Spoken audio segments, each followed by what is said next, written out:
I don't think so.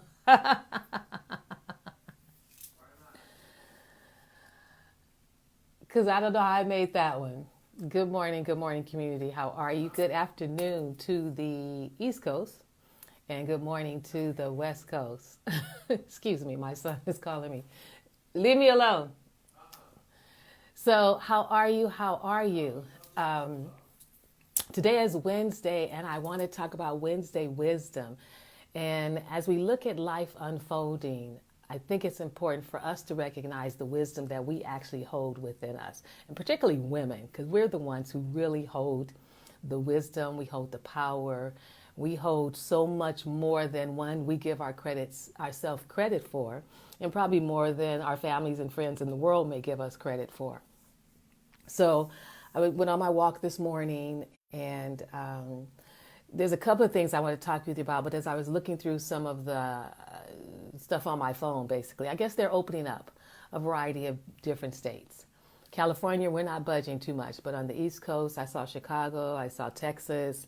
They're opening up. People are pissed off. I even saw a picture where people went to a restaurant, and I thought, oh, that's nice. That's your choice. So all I wanted to say today is you will have to use your wisdom. One of the things I've learned about transformation as I work with clients and transforming their relationship with money or transforming their relationship with their sense of value is that in the process of transformation, there are times when it's not clear of what to do. That you're really waiting for those, I call them intuitive hits, the nudges from the universe that says, go this way or go this way, do this or do that.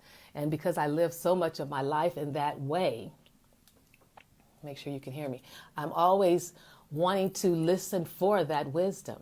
So at this point, the Wednesday wisdom for you is to listen to your wisdom. People want the movies open, I read, and restaurants. I thought the places where we gather, you want them open? I thought, great, open them. Now it's up to us to decide if we're going to go. Are you going to go walk and sit in the movie theater? What movie is that important that you want to go and see it? And you're going to sit in the movie theater with a group of other people. Or restaurants. People are ready to go into restaurants and sit down. Okay, you'll have to make that decision and use your wisdom. Or shopping. I thought, what do women want to go shopping for? But here's the thing. There's a major holiday coming. Don't ever miss out on this. Be mindful of how America does what it does. There's a holiday coming, and they know everybody wants to go and spend money for Mother's Day because that's going to get the economy going. And while I know I live in America and I should be excited about that and getting the economy going, there's so many pieces to America that's broken that to push us to go and spend just seems irresponsible. There are people without jobs. This virus is running rapid through the the living facilities where the elderlies are living, the prison system, it's running rapid through the prison system, and we still don't have a way of knowing who has it and who doesn't have it. And granted, I know people are saying it's just a virus, and that's true. There are people who have made it through the virus on the other side. It wasn't that bad, it wasn't that difficult. They isolated, they're well, and they're recovered. For others, not so much. For others, they made their transition right on off this planet. So you have so many variables in this process. So you will have to use your wisdom. I have no desire to go and sit in a restaurant at this point. I can order my food. I have no desire to go in a movie theater. I've seen quite a few on Netflix or on the computer that I want to see, and anymore I haven't seen it out there that I have to go and see. So I'm not so sure, except for there's a tendency in America to be quite arrogant and be privileged. And there's quite a few people who feel privileged to say, well, it's not bothering us and we shouldn't have to be under this and you can't tell us what to do. That's America. So I say to you, you decide what's best for you. Yesterday, I did advocate for those who were nail salons and hair salons and barbers because I'm not really sure if they can take advantage of unemployment. I don't know how their businesses are set up. Their bread and butter is us coming in. Now, I don't know if I'm going to run back to my nails. I let them do what they do. And now that they are their natural self, I may leave them this way. They continuously break, though. It's like, why not go ahead and put my acrylics on? But when it comes to my hair, I did decide I would get my hair tightened. I have not had my hair tightened in the 6 weeks that we've been in this process. And I've just let it grow. And I suspect there's a bit of a natural under here. But that's fine. Why am I making that decision and how wise am I going to be? There's only me and my stylist. There's always been just he and I in there to get my hair tightened, and it's no different. It was always a clean place. He'll clean it some more while I'm in there. Takes me an hour and a half, probably 2 hours this time, and then I'm out. So yes, I will do that. Will I go step in a nail salon? And I understand they're going to have the mask on and that you can wear your mask. I'm just not sure because there's so many women who get their nails done. But my hair, I do want to keep it growing. I do want to keep it strong. It will be time to cut it soon. So that's my personal choice. No, I'm not going into malls. I'm not going shopping. My mother isn't on the planet. Those I consider mom, I will call them. I will talk to them. I will FaceTime them. But I have no need to necessarily go into a mall. If I want a card, I can run through Target right quick at maybe 7 o'clock as soon as they open, get what I need and get out. I choose to continue to operate from the premise that this is still an active virus on this planet. It has not been wiped out completely. It is doing this in different places. I hear the numbers are up in Chicago. It was Illinois, it was Texas. It was like 5 states where the numbers were up, but people weren't paying attention to that. So you have to be wise for yourself in making decisions. Please do not saturate yourself with the news and sit there and look at it like this until you're just in a daze of fear and worry and anxiety. Get the key pieces and keep going. Get the key pieces and keep going. You are wise. Now, I know sometimes you may look in your life and say, yeah, but Janita, I didn't make some good decisions along the way. And granted, this is a health crisis, which means that a lot of people didn't make their best decisions regarding their health along the way. But we know better now. And when we know better, what is it? We do better. We do better. So since you still aren't going to church, since you still aren't going to be out, maybe if you're still not going to work, what's the reason for getting your nails done and spending money that you may need to hold on to right now? For what reason? You are amazing and beautiful just the way you are. The nails were just something extra, at least for me. My whole value wasn't based on nails. It was fun. It was something I could do and I could afford it in my budget. So you'll have to look at it from that premise as well. But be mindful in making strategic decisions and using your wisdom in deciding, am I going to go out? And here's something to consider. You go out and you get sick. How much sick time do you have? Who all is going to impact? Because now you'll have to be quarantined. You also have to get tested, and there's still not a virus, so you're going to come back home and be quarantined for 14 days in a room by yourself, and your family's going to have to be separated from you while you recover and heal. That could take those 14 days or longer. So be mindful in whatever decision you make that you assess the ramifications of the choice down the road. Just don't say, oh, well, it's mom, and I'm going to go to the mall and get her a dress, and then somebody sneezes, and then all of a sudden you're like, oh, my goodness, and now you're concerned.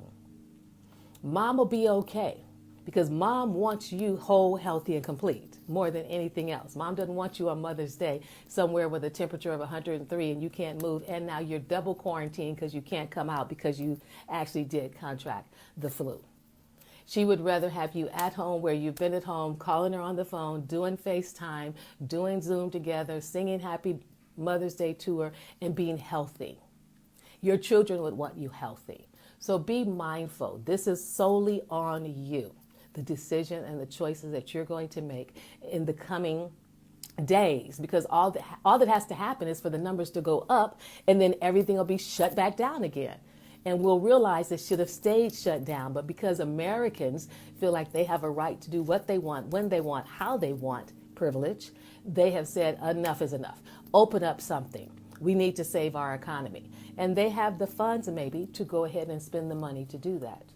But if you don't, then you want to be mindful about the money you do have and what you need to do. Happen with the stimulus packages. I don't know if they really sent those out, how much people were able to get. But like I said yesterday, again, one of the first things you want to do, if you can negotiate your rent or negotiate your mortgage, then the next thing that you want to do is to begin to look at the credit cards that you have that have the highest interest rate on them and begin to make the phone calls to negotiate those cards. And that doesn't just come from me. That comes from Warren Buffett. I was happy to read some of his information recently, and that was what his focus was. Everything else will be okay. But those credit cards with the interest rate of 25 and 26%, that will eat you alive. So that's just being wise. When I look at the practices that have supported me to be comfortable through this period as a single mom, basically, with a child who's in high school, moving into the 11th grade, heading toward college. What I had to learn, and this is truly wisdom, and it will keep you comfortable. It'll keep you on track for your goals. It would help you sustain a better sense of worth and value and even build your business. And that is to develop the skill of delayed gratification. Can you write that down? Delayed, delay it, stop it, put it off. I always like to look things up in my dictionary, but I don't have my other phone. You look it up. Delayed gratification. Now, many people don't want to hear that. I don't know why you don't want to hear that you need to delay your gratification. But when you're looking at being wise with your money, even if you're looking at being wise with your time or wise with your gas or wise with your energy, it all requires on some level that we put off some things, that we put some things to a later moment or a later time, that we don't have to do it all right now, this moment. And so what will get you positioned for whatever it is that you want, if you're looking for being able to feel financially secure, if you have dreams and goals for your family that you want to see materialize, if you have dreams for your children, you have to put children, not have to, you choose to put children through college. If you have a dream vacation, if it's your business, in order for any of that to materialize, one of the powerful skills that you'll have to develop, the muscle, is delayed gratification. There are so many things in this world that we could want. And if we space it out over time, you can have it all. Whenever you go to my website, you see the first thing I say on there is you could have it all. And what if you could? And how do you make that happen? Well, part of that is, one, being able to prioritize those things that are really significant to you. Really, not what everybody else is doing, what you think is great, but what's your heart's calling. Is it a family vacation? Is it a larger savings account? Is it a boat? I don't know. Is it a new car or a new home to own, home ownership? Now, granted, America has made that a big deal. And, you know, when it comes to investments, real estate still is the best investment in the United States. But that too will require you to be able to delay gratifications, to get your credit, to make sure your credit scores are where they need to be, that you have the funds for moving in, and once you get in, and it always costs a little bit more. But whatever it is that you're wanting for yourself, as this year unfolds, we're in May, we're almost halfway through the year, it will require that you delay, put on hold some of the other things that you say that you want, that your mind is telling you, oh, you got to have this, or you have to have this car, or you have to have that. Get your mind under control and tell it to go somewhere and sit down and shut up. You will have to put some things on hold so you can focus your attention, your energy, what you're going to attract into your life. You can single focus on that and bring that into your life and into your awareness. If you're trying to do 3 or 4 or 5 things at one time, now your energy is scattered. And it's scattered like this. So it's like, where do I go? So it tries to go into 5 different projects and 5 different intentions you've set, or 5 different visions that you have on your vision board. What if you just take all of it and zoomed it into one? Just one thing that you want to focus on, and put all of your energy, all of your consciousness, all of your thinking into that one with a strategic plan. If you had a plan for it and focused on it, and then everything that it took that you'd have to do to build it until it manifested. Delayed gratification. And it's probably one of the biggest things that I would probably say women struggle with the most, is delaying the gratification. We can talk ourselves into, as well as out of, something with grace and ease. We can talk ourselves into buying that dress, buying those shoes, buying that plane ticket, and justifying why we need to take that trip, particularly if you're single, why we need to take that trip and what it's going to do and what it's going to mean. We can tell ourselves all of that. And then on the other side of that, though, when we've done whatever it is, and now we're living with the consequences of what we did, it just doesn't feel good. And you know it doesn't feel good. So I'm asking you now to start looking at some of those patterns and habits that you've created. This is the time where things have slowed down. Look at your patterns. Look at your habits. What keeps getting you into struggle? What keeps getting you into debt? What keeps getting you into frustration? What keeps getting you into this sense of feeling like you're not enough? Because as you look at it, you'll be able to see particularly what it is that you say to yourself that keeps you taking the same action you keep taking over and over and over again. Because you're the one that's convincing yourself, oh, I have to do this, or oh, I have to have that, or I have to buy this, or I need to do this. But what if you were truly the captain of your ship? This is your ship, and you were guiding it directly to the goal that you say that you wanted until it showed up. What would that require of you? What would you have to do? What would you have to think for that to happen? What actions would you have to take for your goal to manifest? And what positioning would you have to take for yourself and with your family to get their support in bringing this goal into manifestation? Delayed gratification. That's what everything will be based on that you want to see showing up in your life. Because we can't have it all at one time. You know, there's like a candy store, America and the world and the universe. There's, ooh, I want that. Ooh, I want this. Ooh, can I get that? What about that? We have to at some point prioritize it. 1, 2, 3. What are the top priorities? What are your top priorities? Write them down. Because once you write them down, and under each one, put down at least 3 actions you have to do to bring that into realization. And after you write those 3 actions, break those down into particular steps under each one. 1 or 2 steps under that. So we went from what you wanted, we broke that out to 3. Under each one of those 3, I'm asking you to write 3 things that you have to do. Now you can see how whatever it is that you may want, it's not like, oh, I just wanted this just one thing. There's steps to getting what it is you want to see showing up in your life. And it's about your being willing to take those steps. But what I want you to do first is write down what you want. Write down what you think you want that to look like, what you want that to feel like, and then get really clear on what are the steps you're going to have to take to do it. Don't skip any steps. I used to skip a step. Write down those steps so then you know what is required. Then once you have that in front of you, then it's easy to say, well, if this is what I want, then I choose not to. Don't say I can't. I choose not to do this right now. I choose not to do this right now. I choose not to do this right now. Instead, I'm going to focus on this one thing until I bring it into manifestation. I'm going to give it all of my thought energy, my emotional energy, and I'm going to take action on it until it shows up. Now, understand, it showing up may take a month. It may take 6 months. It may take a year. How long can you stay in there for the long game for what you want to show up? What do you have to do to encourage yourself, to motivate yourself, to stay in the game until what you want shows up? Because those are the things that only we can do for ourselves. You know, when it's 10 o'clock at night, we're the ones that encourage ourselves. When it's 6 o'clock in the morning, we're the ones that say, hey, get up, you have to do this. Every day I go walking, nobody's walking with me. Nobody in my family is getting up with me, and no one in my family is waking me up.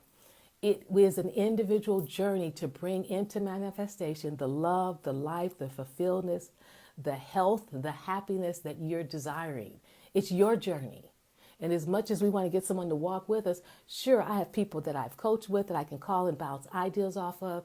I have a group of women I can pull together and say, tell me what you think. But when it comes to the day-to-day actions to see the manifestation of my goals, my dreams, it's on me. And it will be on you as well. Now, you don't have to walk it alone. I'm always going to be offering opportunities for us to work together. I'm going to be doing an event in a couple of weeks called The Money Taboo that I really want to get on a conversation with women about.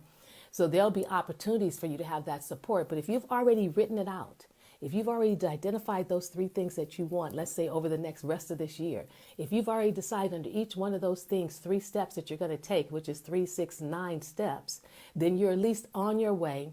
You have the vision and you have your roadmap. Now what you have to do is take that roadmap and begin to infuse it with your energy, your thoughts of it being a possibility and reality for you in your life. That's all in your thinking. That's all in your feeling. That's all in your dreaming, if you would. That's all in your affirmations and setting your intentions, which you can do. And that doesn't cost you any money. It doesn't cost you any money. So that's just some thoughts I have for you today. I want to hop on here as early as I could, more consistently as I have been. I went walking today. My toe only hurt a little bit, so I'll start walking and doing that. My neck is not as frozen as it was, so I can move and get on here and see you. Take good care. Let me know what's going on where you are. If you come on here afterwards, please push hashtag replay and let me know what state you're from. Are you locked down? Are you reopened? How are you?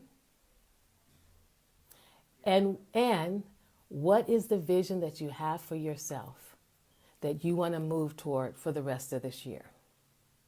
And lastly, I started at the top of this and I'll end with it. They are reopening up different things, and I do support that in some regards, particularly for the barbers and the hairstylists and the nail manicurists. That's all they do for their business and their living, to take care of their families. I then believe it's on us to decide if we're going to use those services, since they are maybe essential. They weren't essential, but I guess they're just moving it to start the economy because Mother's Day. What is this, Wednesday? So Thursday, Friday, Saturday. They gave us 4 days to spend money because Mother's Day is on Sunday. Isn't that interesting? So if you're going into any of those places, please use your wisdom in getting your nails done if you have to do that, getting your hair done. I'm getting mine tightened today. If you have to get the barbers to cut your hair and get all lined up and get this all cleaned up, to my gentlemen, just be mindful. We cannot be in any of these establishments like we were in the past. Well, not me, because my stylist just does one of us at a time. But I remember going to the salons years ago, and it'd be women in there just packed in there. And we were just waiting because stylists book and overbook because we wouldn't show up. Well, clearly we can't do that anymore. We can't be sitting in salons. Barbers, you can't be sitting in the barber shop. I figure, if it was my business, I'd put some chairs outside, 6 feet apart, give you some drinks, some books, some music, and say, okay, you have to wait, and bring one person in at a time. Or I'd give people appointments and tell them, you have to keep your appointment. If you're not there, I'm going on to the next person, and still see one person at a time. Granted, they won't make as much money as they may have made when they were overlapping people. But I know in the salon suites I've gone to for my son to get his hair done, there's only one person in each one of those little areas. And it's like this huge building and everybody's in there. So that's always a place where you can get your hair done. Or if that's a place where you go, you can get your nails done. Just be mindful, be cautious, and use your own wisdom as you move forward if you're going out. And if you're not, use your wisdom now to decide what you want in your life, how you want it to look, what are the actions and steps that you're going to take to get there. Take good care. Bye for now.